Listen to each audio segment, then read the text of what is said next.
right, so then next up, Mehdi Bozoray and Claire Gong-Miniere will be discussing high school astronomy in the digital age. Take it away.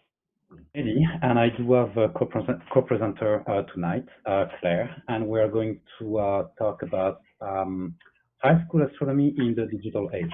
I'm going to start with some introduction to why did we create the club, and Claire is going to talk about her experience as a club member for 3 years now. We are going to quickly present the work of another student, Carla, and then I'll conclude. So the first question is really why? Where did this idea come from? And actually, let's go back in time. So 2013, I was an amateur astronomer in France long time ago. And in 2013, I decided to do it again with proper hardware this time, because when I was in France, all that fancy electronic stuff was absolutely not available. And I had to manually operate my equatorial mount, let's put it this way. And as you can see on the left, this did trigger some interest from my son. So now the next question was, it's very nice to actually be able to see planets and be able to see globular clusters and stars in your scope, but what about sharing your experience? And that's really what did trigger me to get a nice DSLR, so I could do some imaging and then share with my friends here in Canada and my family back in France. So that was a successful operation, but really what I really like to see was, and is still, galaxies and deep sky objects. So I did switch to an equatorial mount in 2014. And as you can see, I also got a nice guiding scope and all the associated hardware. So this time I was ready for deep sky objects. And it was pretty cool, but I mean, Toronto is Toronto and the light pollution is not that great. And the next step was, okay, let's be really serious. So I spent 1 year trying to find a dark site not too far from Toronto where internet was available and of course electricity as well. And it took me something like 1 year to find it, and I found it in 2015. And it's really an incredible site. You can see on the right picture the Milky Way as I can see it when I arrive Friday night. It's quite fantastic. So I moved all my hardware there, and I started to do some picture. Again, summer is nice. It's not too cold, but you have to deal with like high humidity and very short nights, which is not good at all for imaging. And of course, all our friends like black flies, mosquitoes, and wasps and everything. So winter is way better for that, and that's my son again. So what do you get from this site? So here are some pictures I took. So yes, it was totally worth it. So you can see from top left to bottom right, M64, M13, the Leo triplet, M51, M1, absolutely wonderful, and M101. And of course, we also do planets, even if dark side is not needed for that, but I moved the hardware and I was a bit lazy to move it back and forth between Toronto and actually it's close to Bancroft. So Venus, Uranus, Jupiter, Saturn, and Mars, pretty cool. Now, how did we start the club? So that's a pretty cool experience, but the takeaway from this experience is really that in order to enjoy, or at least for me to fully enjoy amateur astronomy again, the part of sharing my experience was absolutely key. So I tried to actually do it again, but at school. And everything started with lots of communication presentations. And for one big reason, because I knew I still know the physics teacher pretty well. So he invited me many times to present the potential activities of the club, talk about astronomy, the solar system, and every single time linking it to the actual program, either in physics or mathematics, because we talked about artificial intelligence, even quantum computing at some point. And there was one thing that was very special about the story around those presentations it was really, it has to be science-driven and rooted in physics. So lots of presentations. What the kids, actually kids and teenagers, really enjoyed was there was a physics week at some point, and I brought all my hardware from up north at the school. And if I remember well, I also did borrow the Solar-Scope from RASC Toronto, and there was a gigantic lineup at the school for basically kids from like grade 2 to 12 who were willing to see the sun. So that was lots of fun. But again, it's the idea of being able to share something is there. And I did try something that at the end of the day was a small version or short version of the club, and that was a Pixinsight bootcamp during like a 1-week vacation at the school. And finally, I did create the club. So I went through like multiple iterations. The first one, okay, so I have one slide that is pre-pandemic, and then another slide that is pandemic time, and hopefully I'll be able to add very soon the third one post-pandemic. But pre-pandemic, we changed the format many times. The first iteration was classroom only, Friday afternoon. So that was really cool for interactivity, but you just can't really do astrophotography for real. And again, pretty cool to play with, let's say, a robot, or we played with a drone and did some programming at some point. But the students basically were not able to bring something really cool back home. And that was, at least from my point of view, one thing I really wanted to fix. So iteration number 2 was, okay, classroom, all the interactive and cool stuff, and then Zoom sessions Sunday night, actually it was, and the Pixinsight license got included in the club.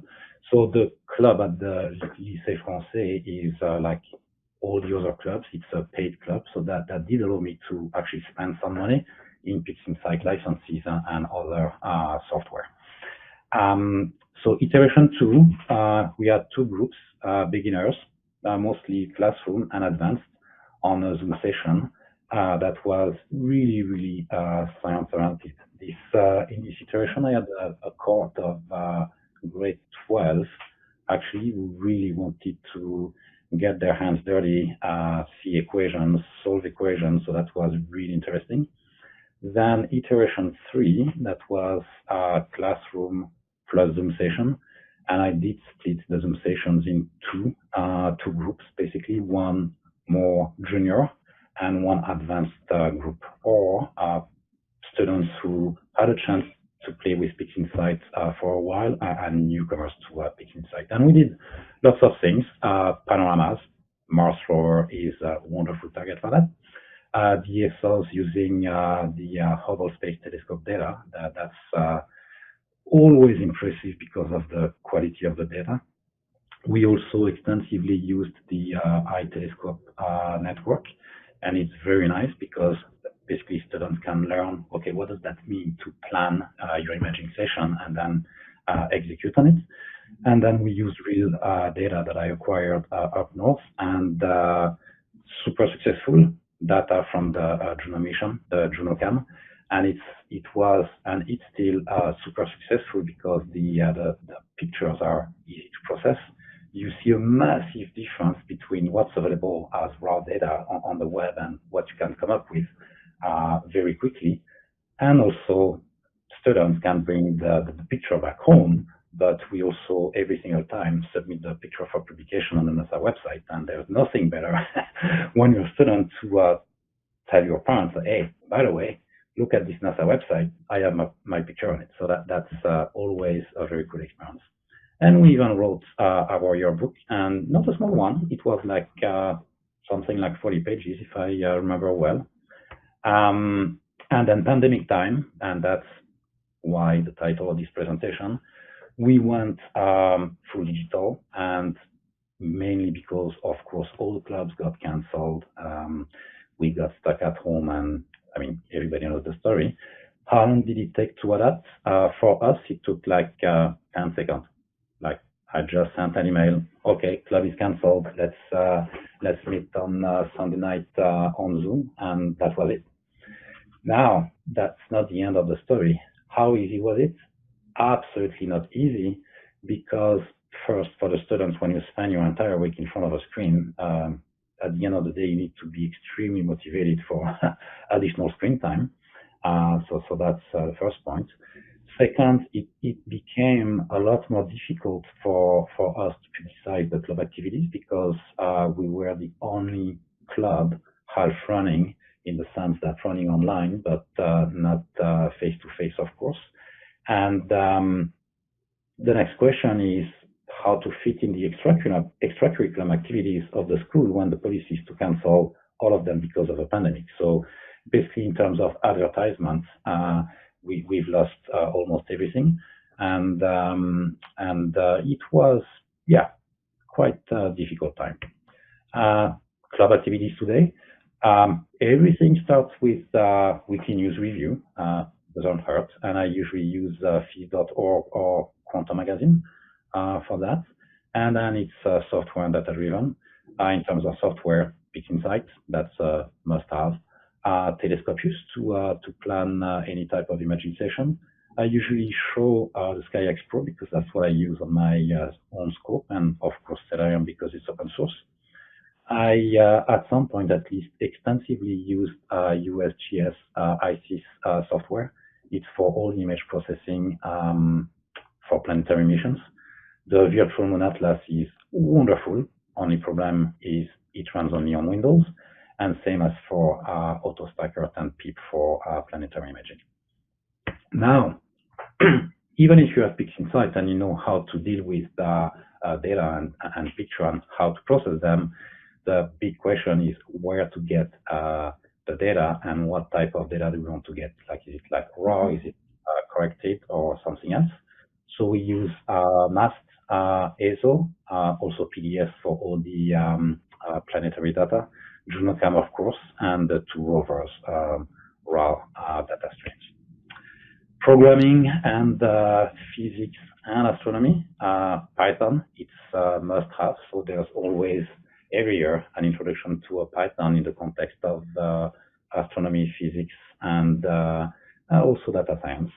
So we quickly go through AstroPy, Pandas, and get the result back from HST, and we use the Jupyter notebooks for that, because it's so widely adopted that you can find like lots of tutorials and examples online.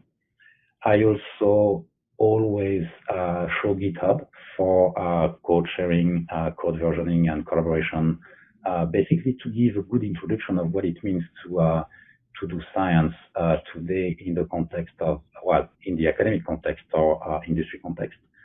And Overleaf, yes, I think lots of students did try or got their hands dirty in LaTeX. So Overleaf is a very nice web interface to make LaTeX easy, and that's what we use to write and publish your book, and of course physics and astronomy, your preferred book. So now I'm going to stop, and Claire is going to talk about her own experience.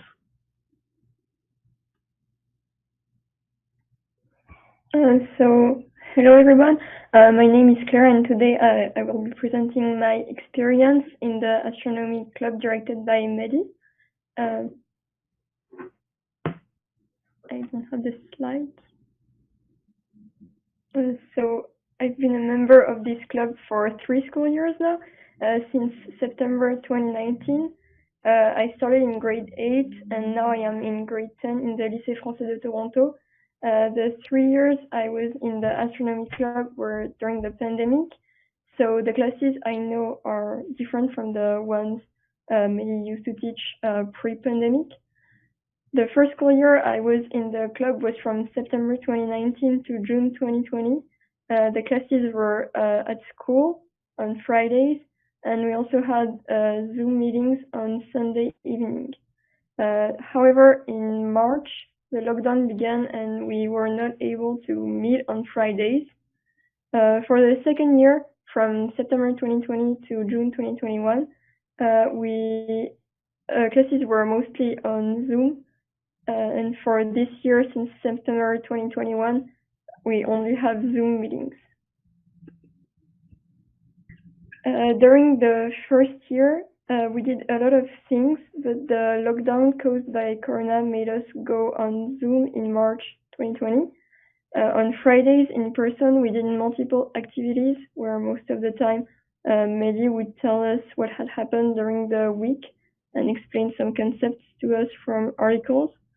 We would also do sometimes do other things, like the time he brought a robot and we were able to do a bit of programming on it, or the time he brought a drone and we needed to use an algorithm to move it. Mehdi also introduced us to Grok Academy, which is an online platform where people can learn coding. He also gave us courses to complete and that we had to finish. I remember one of the courses being about cryptography, and I really liked this activity, and I remember being really invested in finishing the course.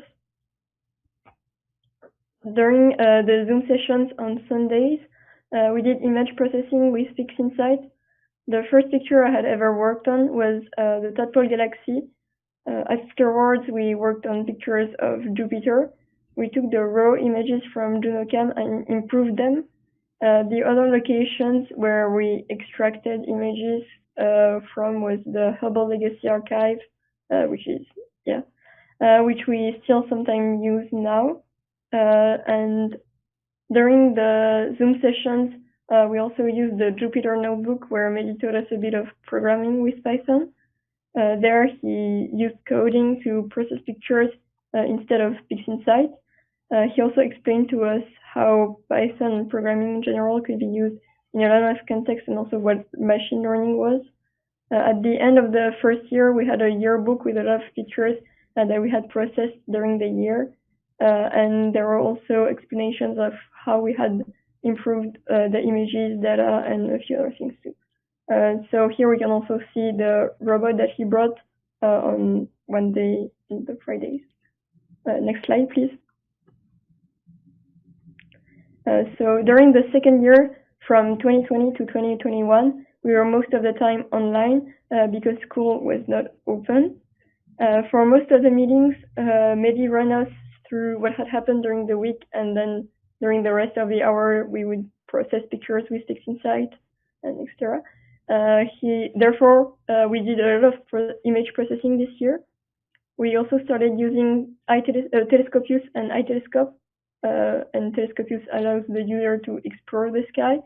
And Telescope is a group of telescopes all around the world that you can rent for a certain moment and take picture of any object in the sky. We used those two sites to try to take pictures of the planet Mars and also a picture of the Horsehead Nebula that we can see here. We then used Python and AstroPy with Mehdi's tutorial on GitHub, we also took data from the Hubble Space Telescope of the Horsehead Nebula, and then we processed it, the picture using Pixinsight. We also did a bit of physics and astrophysics on the Big Bang and other things, such as just like the picture that was here previously. Next slide, please. So that's the Horsehead Nebula, the data that we took, the image that we that comes from the Hubble Space Telescope and that we processed using Pixinsight. Next slide, please.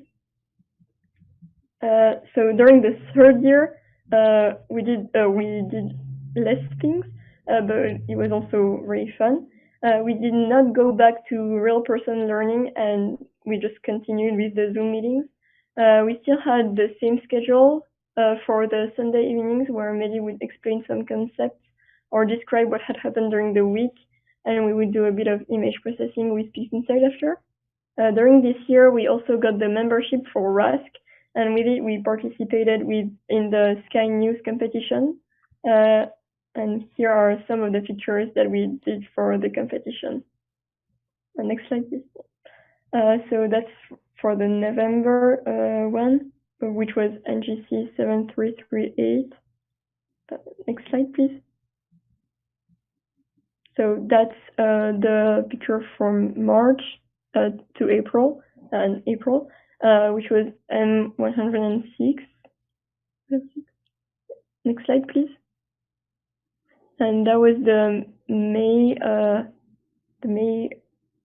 picture, and it was for M13, and I think you could choose, it's a globular cluster, and I think you could choose between processing M13 and M3. Next slide, please. So the Tadpole Galaxy, this is the first image that I had ever worked on, and it's a galaxy, a disrupted barrel galaxy. It's located 420 million light years away from Earth, and in the constellation of Draco. The galaxy's most distinct feature is its trail of stars that looks like a tadpole tail. The galaxy that we see from our point of view is a lot older than in reality. Indeed, the speed of light is approximately of 300,000 kilometers per second. Therefore, the light from the Tadpole Galaxy takes 420 million years to reach us. This picture is thus 420 million years old, which was even before the dinosaurs had appeared on Earth. Which appeared between 243 to 233 years ago. But then what was on the Earth 420 million years ago? Well, it was between the Silurian period and the Devonian period. In the Silurian period, jawfish and bonefish developed, as well as plants and insects.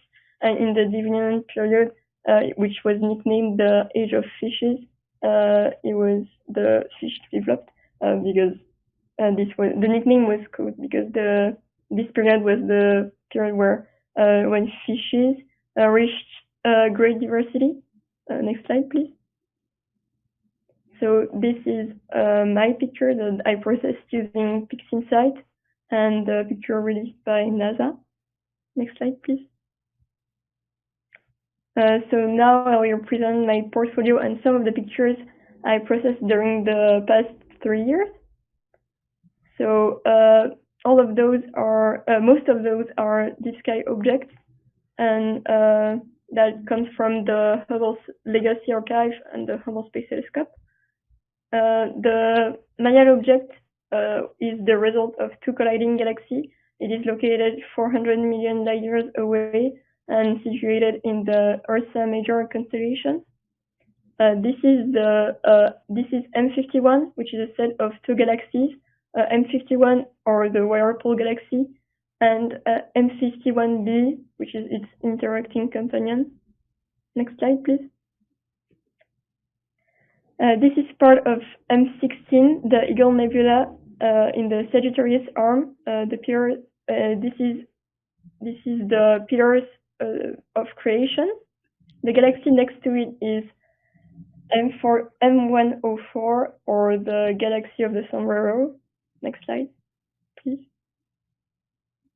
The galaxy here is NGC 1300, which is a spiral galaxy located 61 million light years away in the constellation of Uranus. Here it's the picture that I began with using that comes from the Hubble Legacy Archive, and this is the result. Next slide, please.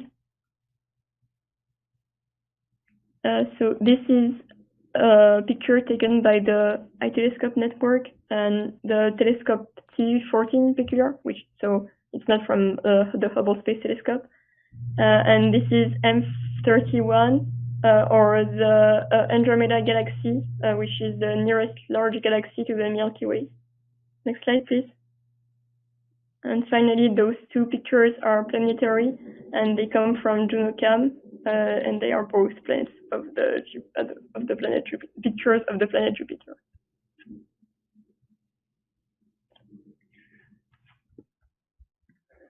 Thank you, Claire. So next, I'm going to show you some pictures from Carla, who was not able to make it tonight. But essentially, we're talking about the same original data set. So she did the Maya object as well, and the Tadpole Galaxy. Actually, that's the first picture I asked the students to work with. And as you can see, she's extremely good at processing junocam data. So to conclude, I mean, what works, what doesn't work, and what's the successful recipe for the club? I mean, there's few things that are absolutely essential. The first one is support from the school at all levels. Like I had like a very good contact with the physics teacher, and that was again essential. With the head of school as well, and I got full support because I was able to link actually the activities of the club with the programs at different levels. Support from the parents is also, of course, essential. But what is absolutely needed, at least from my point of view, is dynamic content. So having a club that looks like a course that you can basically and deliver every year, I found out it was not a great success. But first, because it doesn't take into account the different cohorts, and they can be like extremely different in terms of interest over the years. And so having a dynamic content lets you take into account students' preferences, which is key for success. And again, the static content given so diverse cohorts makes it difficult to scale it across the years. Projects are good, but don't always work. It depends on the cohort. But at the end of the day, any activity, or I should say, activities that have a shareable outcome are just a must. Like students need to be able to go back home or close their laptop and say, "Hey, let me show you what I did."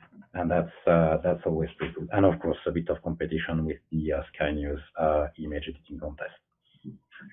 And that's it. Thank you so much. Do you have any questions? Wonderful. Wonderful. Absolutely great. Thank you very much to both of you for the wonderful presentation.